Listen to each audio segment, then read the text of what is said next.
जय हिंद साथियों, स्वागत है आप सबका साहित्य शिखर क्लासेस के यूट्यूब चैनल पर। कैसे आप सभी। आज इस वीडियो में आपके लिए लेके आया हूँ बहुत शानदार एक सूचना है, बहुत खुशखबरी वाली बात है।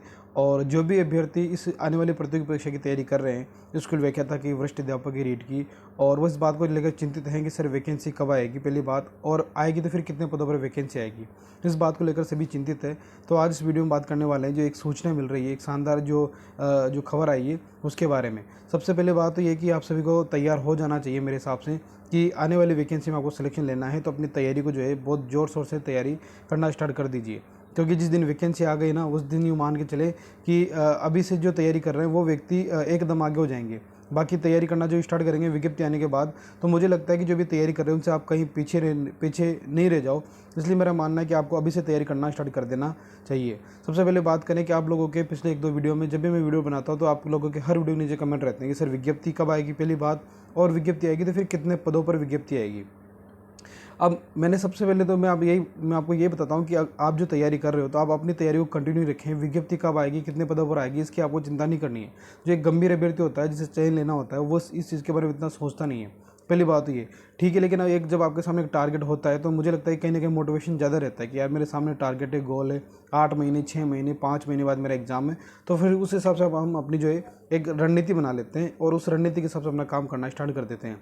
तो फिर भी मैं आपसे ये कहूँगा कि आपके पास, आप यूँ मान के चलें कि 8 महीने कम से कम आप खुद मान लें कि जो भी स्कूल व्याख्याता की तैयारी कर रहा हो, वरिष्ठ अध्यापक की तैयारी कर रहा हो और रीड की तैयारी कर रहा हो, तो वह 8 महीने तो फिक्स मान के चले कि 8 महीने बाद ही आपके एग्ज़ाम होंगे। विज्ञप्ति की नहीं बोल रहा, एग्ज़ाम होंगे कम से कम, न्यूनतम। ज़्यादा टाइम लगेगा, 10 महीने तो मान के चले, क्योंकि एग्ज़ाम जो है विज्ञप्ति सितंबर के अंत तक, अक्टूबर के प्रथम सप्ताह तक भी आए तब भी आपके एग्ज़ाम जो है नवंबर दिसंबर 2025 के पहले नहीं होंगे। ये आंकड़ा जो है निकल के आ रहा है। पहली बात तो ये, तो मेरा ये मानना है कि जो अभ्यर्थी तैयारी कर रहे हैं और जो चाहते हैं कि सर हमारा सिलेक्शन हो, हमें कितना टाइम मिलेगा, जैसे अपेयरिंग वाले वो जो अभ्यर्थी वो बोलते हैं कि सर हमें कितना टाइम मिलेगा, तो अपेयरिंग वालों के लिए तो ये बहुत शानदार बात है कि उन्हें लगभग अभी साल भर का टाइम है। अगर वो चाहते हैं तैयारी करना तो तैयारी करना स्टार्ट कर दे, सिलेक्शन ले लेंगे। जो तैयारी कर रहे हैं उनके लिए तो पॉजिटिव बात है सही।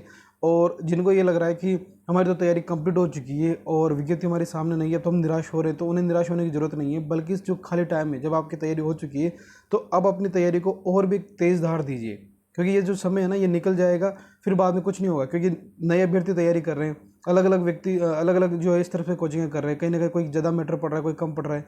तो आपने जो मैटर पढ़ लिया उसका रिवीजन कीजिए, साथ साथ एक्स्ट्रा बुक्स लेके आइए और उन्हें भी एक्स्ट्रा पढ़ लीजिए। ये भी आपके पास समय है। और क्योंकि 10 महीने अगर हम मान के चलें और कोर्स कंप्लीट हो चुका है, तो इन 10 महीनों का सदुपयोग ये होगा कि आप आपकी अपनी तैयारी को बारीक से बारीक क्या क्या चीज़ें ऐसी हो सकती है, वहाँ पे अपनी कमियों को फोकस करके उनमें सुधार कीजिए, ताकि इस बार में आपका चयन हो जाए। अब बात करें कि सर जो वैकेंसी आ रही है वो फर्स्ट ग्रेड के बारे में बात चल रही थी कि 2400 पदों पर वैकेंसी आएगी, 2400 पदों पर वैकेंसी आएगी। तो मैंने पिछले 2-3 वीडियो में भी ये बात कही थी कि वैकेंसी जब आएगी तो 2400 पदों पर नहीं आएगी, बहुत बड़े पदों पर वैकेंसी आने वाली है। स्कूल व्याख्याता की केवल 2400 पद नहीं है, लगभग 20,000 पद जो है खाली है वर्तमान में, और कुछ पद जो है डीपीसी से भरे जाएंगे। उसके अलावा भी वर्तमान में जो है 15,963 पद जो है उसकी फाइल जो है पदों की वित्त विभाग के पास स्वीकृति के लिए पड़ी हुई है।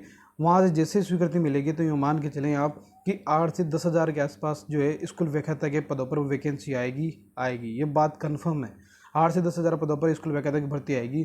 तो जो भी अभ्यर्थी स्कूल व्याख्याता की तैयारी कर रहे हैं उनके लिए सबसे शानदार बात यह है कि ये शानदार अवसर है। इस अवसर को हाथ से नहीं जाने देना है। इस अवसर को इस प्रकार तैयारी करनी है कि इस बार सिलेक्शन लेके निकलना है, क्योंकि इतने बड़े पदों पर वैकेंसी, इतनी बड़ी वैकेंसी फिर बाद में नहीं आएगी। फिर बाद में आपको पछताने के सिवा कुछ नहीं मिलेगा। बहुत सारे नकारात्मक लोग जो है जैसे इस वीडियो को देखने के बाद भी नकारात्मकता उनके मन से कभी खत्म नहीं होगी। वो यही सोचेंगे कि ये फालतू बातें हैं, ये कुछ नहीं होने वाला, ये इधर उधर की सुनी सुनाई बातें हैं। तो जो नकारात्मक है उनको नकारात्मक रहने दीजिए, और जो सकारात्मक हैं जिन्हें पता है कि ये बात कहीं ना कहीं सत्य है। क्योंकि देखो, जब मैंने तैयारी की थी और अगर मान लो अगर मेरा चयन नहीं होता और मैं तैयारी कर रहा होता, तो अगर ये खबर जैसे मुझे मिलती तो मैं यही रहता कि हाँ वैकेंसी आएगी। क्योंकि पिछली बार भी ऐसा हुआ था, हमने देखा है, जब तैयारी की थी हमने पिछली बार तो ऐसे ही बात सामने निकल कर आई थी और वो बात कहीं ना कहीं साबित हुई।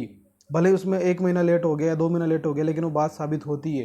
क्योंकि प्रदेशाध्यक्ष जो रेसला के जो प्रदेशाध्यक्ष हैं गिरधारी लाल गुदारा जी, उनका भी खुद का ट्वीट आया है। उन्होंने खुद इस बात को वेरीफाई किया है कि हाँ 15,963 पदों पर जो है इस फाइनेंस जो फाइल है वह स्वीकृति के लिए वित्त विभाग के पास पड़ी हुई है। वो जैसे स्वीकृत होगी तो ये मान के चले कि 8 से 10,000 पदों के आसपास जो है विज्ञप्ति आने वाली है। और ये विज्ञप्ति आपकी जो है सितंबर के अंत तक या अक्टूबर के प्रथम सप्ताह तक आपको देखने को मिल जाएगी। और अगर आप चाहते हैं कि हमें सिलेक्शन लेना है, चयन लेना है, तो आपके पास ज़्यादा फिर समय नहीं मिलेगा। जब विज्ञप्ति आ जाती है ना, तो फिर बहुत सारी ऐसी चीज़ें भी सामने निकल के आएगी। जैसे मान लो फॉर्म भरोगे तो फॉर्म आपके कोई डॉक्यूमेंट बनवाने होंगे, या कहीं ना कहीं कुछ और भी कमियां नज़र आती है। जैसे आप अपने डॉक्यूमेंट जो तैयार नहीं होंगे तो उनको तैयार करवाना भी आपको कहीं ना कहीं जाना पड़ेगा, तो टाइम वहाँ भी वेस्ट होगा। और फिर समय कहाँ ख़राब होता है वो आपको पता नहीं रहता। बहुत सारी ऐसी चीज़ें निकल के आती है। जैसे मान लो तैयारी के दौरान भी कोई ऐसा इशू बन जाता है, जैसे 2 दिन पढ़ाई नहीं हुई, 5 दिन पढ़ाई नहीं हुई, तो अभी जो आपके पास समय है ना, जहाँ फ्री होकर बैठे हो, तो इस समय का सदुपयोग करो। हो सकता है तैयारी के दौरान कोई ऐसा काम आ जाए, कोई ऐसी बात हो जाए कि आपको 10 दिन वहाँ देने ही पड़े। कल का किसी को नहीं पता। आज हमारे पास आज है, अगर हमने आज का सदुपयोग कर लिया, आज का जो पूरा जो दिन है उसमें से हमने 8 घंटे 10 घंटे अपने खुद की तैयारी के लिए निकाल लिए, तो वह आज जो आपने टारगेट कर लिया वही आपका है। आने वाले समय में आप सोचो कि मैं जब विज्ञप्ति आ जाएगी फिर तैयारी करना स्टार्ट करूँगा, 10 घंटे पढ़ लूँगा, 12 घंटे पढ़ लूँगा, उसका कोई फिक्स नहीं है। क्योंकि आने वाला समय कैसा होगा, आने वाले टाइम क्या परिस्थितियाँ बनेगी, क्या कंडीशन होगी, वो कोई नहीं कोई किसी के बारे में कोई कुछ नहीं कह सकता। अगर आप जो तैयारी करना चाहते हैं तो आज से स्टार्ट कर दीजिए। क्योंकि जैसे मैंने पिछले वीडियो में भी कहा था कि हम जब एग्ज़ाम देने जाते हैं तब हमें लगता है कि यार मुझे 10 दिन एक्स्ट्रा और मिल जाते हैं, 15 दिन और एक्स्ट्रा मिल जाते, तो मैं जो मेरा सिलेबस था उसे पूरे अच्छी तरह कवर कर लेता। तो अभी समय मिला हुआ है ना। अब क्या है कि 90% अभ्यर्थी जो है अभी इस समय का सदुपयोग कर नहीं रहे। उन्हें लगता है कि खाली समय है, विज्ञप्ति नहीं है तो तैयारी क्यों करें। और जब विज्ञप्ति आ जाएगी, फिर एग्ज़ाम आने वाला होगा, तब आपको लगेगा कि यार मुझे 1 महीना और चाहिए था, 2 महीने और चाहिए थे, या 10 दिन 15 दिन और होते तो मैं एक्स्ट्रा पढ़ लेता और जो कुछ चीज़ें छूटी हुई थी उनको कवर कर लेता। ऐसा एग्ज़ाम के टाइम लगेगा। और सबसे ज़्यादा उस दिन लगेगा जिस दिन रिजल्ट आएगा। फिर आपका सिलेक्शन 1 नंबर से, 2 नंबर से, 3 नंबर से नहीं होगा। तब आपके मन में ये सबसे ज़्यादा भाव आएगा कि यार अगर वह जो खाली समय चल रहा था उस टाइम मैंने तैयारी कर ली होती। जब ये बात चल रही थी कि वैकेंसी आएगी, इतने पदों पर आएगी, उस बात को अगर मैं सच मान के सकारात्मक करके तैयारी कर लेता तो शायद आज मैं एक चयनित अभ्यर्थी होता। आज मैं चयन लेके अपने विद्यालय में सेवाएँ दे रहा होता। ये भाव मन में आता ही आता है। अगर आप किसी आपके आसपास का कोई परिवेश में अगर कोई व्यक्ति अभ्यर्थी ऐसा हो जो 1-2 बार दे चुका हो, असफल रहा हो, तो एक बार उस अभ्यर्थी से मिलकर देखिए। वह बताएगा आपको जीवन का सत्य क्या होता है। वह बताएगा कि हाँ, वास्तविकता में क्या चीज़ ऐसी होती है। फिर बाद में पछताने के अलावा हमारे पास कुछ नहीं रहता। अगर समय रहते हम जागते नहीं हैं, समय रहते अगर अवसर को भुनाते नहीं हैं, तो लास्ट में जाके पछताने से हमारे हाथ में कुछ नहीं आता है ना। तो ये अभी आपके पास समय है। इस समय का जो है एक यूँ मान के चलें कि जो अभी सोए हुए हैं उन्हें कुछ प्राप्त नहीं होगा, लेकिन जो जाग चुके हैं, जिन्हें पता है कि वैकेंसी आने वाली है, हमें अपनी सिलेक्शन लेना है, तैयारी करनी है, तो वो अभ्यर्थी लगे हुए हैं, दिन रात लगे हुए हैं, कठोर मेहनत के साथ लगे हुए हैं। और मैं जो वीडियो बनाता हूँ उसका उद्देश्य ये होता है। कई सारे अभ्यर्थियों के कमेंट आते हैं कि सर आपके वीडियो के देखने के बाद हमने तैयारी स्टार्ट कर दी। तो यूँ मान के चलें कि वो अभ्यर्थी अभी से जागरूक हो चुके हैं। हमें भी लगता है, जब मैं तैयारी कर रहा होता था हमारे साथ कई साथी ऐसे थे जो कई बार ऐसे कमेंट आते थे, हम बातें करते थे, यही बोलते रहे यार वो तो ऐसे फालतू बातें बोल रहा है, इसका ये तो कोई सोचना ऑथेंटिक नहीं है। लेकिन फिर बाद में जब सत्य सामने आता है ना, तब पछताने के अलावा कुछ नहीं रहता। तो समय रहते जाग जाइए। और अभी जैसे कि मान लो आप केवल विज्ञप्ति का इंतजार कर रहे हो। हमने विज्ञप्ति के इंतजार से लेकर ज्वाइनिंग तक की जो प्रोसेस देखी है, उस चीज़ में सामने निकल कर आई है कि जो रेसला जी बोलते हैं या फिर और भी ऐसे ग्रुप्स हैं जहाँ से सूचना मिलती है, तो कहीं ना कहीं ऑथेंटिक सूचनाएं होती है।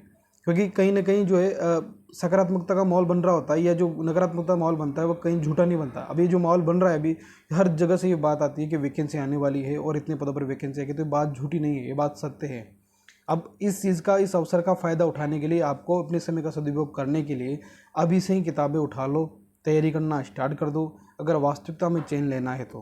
क्योंकि जो अपेयरिंग में है वो भी तैयारी करना स्टार्ट कर दे, जो पास आउट है वो तैयारी करना स्टार्ट कर दे, और जो 1 अटैम्प्ट 2 अटैम्प्ट दे चुके हैं, जिनने 1 बार कोर्स कंप्लीट कर लिया है, 2 बार कोर्स कंप्लीट कर लिया है, वो भी अपनी तैयारी को वापस रीस्टार्ट कर दें।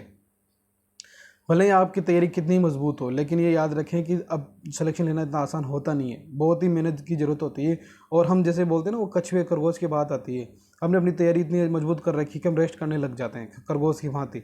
और जो कछुए की भांति जो नए अपेयरिंग वाले अभ्यर्थी होते हैं, या फिर जो जस्ट पास आउट होते हैं, वो धीरे धीरे तैयारी करते हुए आते हैं और सिलेक्शन लेके चले जाते हैं, जैसे हमने किया है।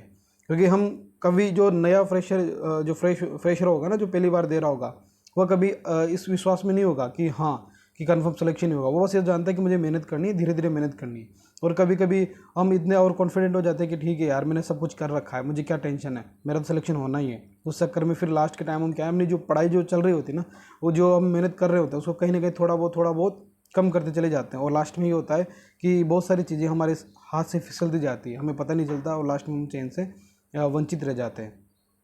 तो अगर आपने कोर्स एक बार कर भी लिया हो, 2 बार भी कर लिया हो, तो कहीं ना कहीं टेस्ट सीरीज देखिए, ओल्ड पेपर देखिए, ऑब्जेक्टिव निकालिए और अच्छी चीज़ वो जो 1-2 ऑथेंटिक बुक्स अलग से और ला के पढ़िए। क्योंकि देखो, जितना आप नॉलेज लोगे, जितना पढ़ोगे, उतना ही कम होता है। हाँ, मैटर सीमित रखो। जितना आप पढ़ चुके हो, जैसे मान लो आप पढ़ चुके हो कि मैं किसी कोचिंग से आपने कोर्स किया हो, तो कोचिंग का नोट्स आपने पढ़ लिए हो और इसके अलावा एक बुक्स आपने पढ़ ली हो, तो फिर अब उसी किताब को देखिए। हर किताब, कोई भी किताब अगर आपने 10 बार पढ़ी होगी तो 10 बार कोई ना कोई नई चीज़ आपको देखने को मिलेगी ही मिलेगी। ये मेरी गारंटी है। मैंने खुद ने जैसे सरस्वती पांडे वाली पुस्तक पढ़ी थी, तो मैं हर बार, जैसे मैंने वो 7 बार एग्जाम देने से पहले 7 बार पढ़ के गया था, तो जितनी भी बार पढ़ता था मुझे एक ना एक लाइन, एक एक अक्षर हर पेज के, हर दूसरे तीसरे पेज पे एक लाइन ऐसे निकलती थी जैसे कि वो मैंने पढ़ी नहीं हो अब तक। क्योंकि हम जब पढ़ते हैं तो पूरा ध्यान एक जगह होता नहीं है।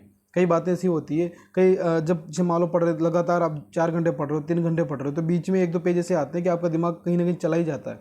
उस चक्कर में फिर आपने वो पेज तो पढ़ लिया, लेकिन वो पेज में क्या पढ़ा हो आपके दिमाग में नहीं होता है और आपको लगता है कि यार ये पेज कंप्लीट हो गया। फिर उसके बाद जब आप अगली बार पढ़ोगे तब लगेगा कि यार ये पेज तो मैंने पढ़ लिया था पर मुझे कुछ समझ भी नहीं आता यहाँ से, क्योंकि आपका दिमाग कहीं आउट हो गया था उस चक्कर में। तो मुझे लगता है कि किताब अगर आपने 2 बार पढ़ ली हो, 3 बार पढ़ ली हो, तो उसे बार बार रीडिंग कीजिए, रिवीजन कीजिए उसका। कहीं ना कहीं आपको हर बार कोई ना कोई नई चीज़ मिलेगी। पुराने प्रश्न पत्रों को देखिए। किसी वर्ष प्रश्न पत्र जो है बहुत हार्ड लेवल का आया होगा, किसी वर्ष प्रश्न पत्र जो है बहुत इजी लेवल पे, जैसे 12 वाला प्रश्न पत्र था बहुत ही हार्ड लेवल का था, है ना, 10-12 के आसपास का प्रश्न पत्र है वो। तो मुझे लगता है कि जब उसको देखोगे, एनालिसिस करोगे, तब आपको पता लगेगा कि यार इस लेवल पे भी प्रश्न बन सकते हैं। तो मुझे यह है कि आप अभी आपकी जो पास समय है उस हिसाब से आप उन प्रश्न पत्रों को उस हिसाब से भी अपनी तैयारी को मजबूत कर सकते हैं। बाकी जैसे 22 वाला जो प्रश्न पत्र है वो इतना कठिन नहीं था, बहुत इजी प्रश्न पत्र था हिंदी वाला तो। और अन्य विषयों की जैसे अपने अपने विषयों के आप देख सकते हैं। तो कहने का तात्पर्य ये है कि आप अभी इस समय का जो है एक सदुपयोग कर सकते हैं। और अगर सदुपयोग कर लिया तो यूँ मान के चलें कि ये 6 महीने, साल भर जो आपने कठोर तपस्या कर ली, मेहनत कर ली और सफलता प्राप्त कर ली, तो आपका जीवन भी धन्य हो जाएगा, आपके माता पिता का भी जीवन धन्य हो जाएगा। क्योंकि सफलता का स्वाद जो होता है ना, बहुत ही अलग होता है। जिस दिन आप सफलता का स्वाद चखोगे ना, तब पता लगेगा कि आपको कि सफलता क्या चीज़ होती है। अभी हम ये जो जो मान लो फ्रेशर है, वो तो पूरे जोश उत्साह में हैं, लेकिन जो असफल रह चुके हैं, जो 2 बार असफल हो चुके हैं, 3 बार असफल हो चुके हैं और वो अभी भी असफलता का बोझ कैरी कर रहे हैं, तो उनसे ये निवेदन है कि असफलता का बोझ जो है बहुत खतरनाक होता है। इसको बोझ को उतारिए और एक बार पूरे जोश और उत्साह के साथ तैयारी करना स्टार्ट कीजिए। व्याख्याता के पदों के भी बड़े पदों पर वैकेंसी आएगी और वरिष्ठ अध्यापक के पदों पर तो और ज़्यादा स्वाभाविक आना, जो ज़्यादा पदों पर वैकेंसी आना स्वाभाविक है और रीड के पदों पर तो आएगी ही आएगी। तो मेरा ये मानना है कि पूरे जोश उत्साह के साथ तैयारी करना स्टार्ट कर दीजिए। एक छोटे भाई के नाते, एक साथी के नाते, एक मित्र के नाते, एक सर के नाते मेरी यही सलाह है आपको। इस बार सिलेक्शन ले लिया तो आपको जो है जीवन भर, जैसे मान लो आपकी एज 25 साल की हो, 27 की हो, 30 की हो, 35 की हो, बाकी जो साल होंगे आपकी ज़िंदगी के, वो एक आराम से कटने वाले हैं अगर आपने इन दिनों तपस्या कर ली तो। ये साल भर खाली मत जाने दीजिए। अगर आपने खाली निकाल दिया, 6 महीने बिगाड़ दिए, फिर विज्ञप्ति आई, फिर तैयारी करना स्टार्ट किया, तो चयन नहीं होगा और फिर पछताने के सिवा कुछ हाथ नहीं आएगा। फिर 3 साल 4 साल वेट करना पड़ेगा, उसके अलावा कोई उपाय नहीं होगा। तो आपके मन में कोई भी प्रतिक्रिया हो, किसी भी तरह के मन में डाउट हो, तो कमेंट जरूर करें। और आप मुझसे बात करना चाहते हो या फिर किसी तरह का और भी विचार विमर्श करना चाहते हो, तो साहित्य सिर्फ क्लासेस टेलीग्राम चैनल है, उसे ज्वाइन कर लें, जिसमें आप अपनी प्रतिक्रिया दे सकते हैं, बातचीत कर सकते हैं।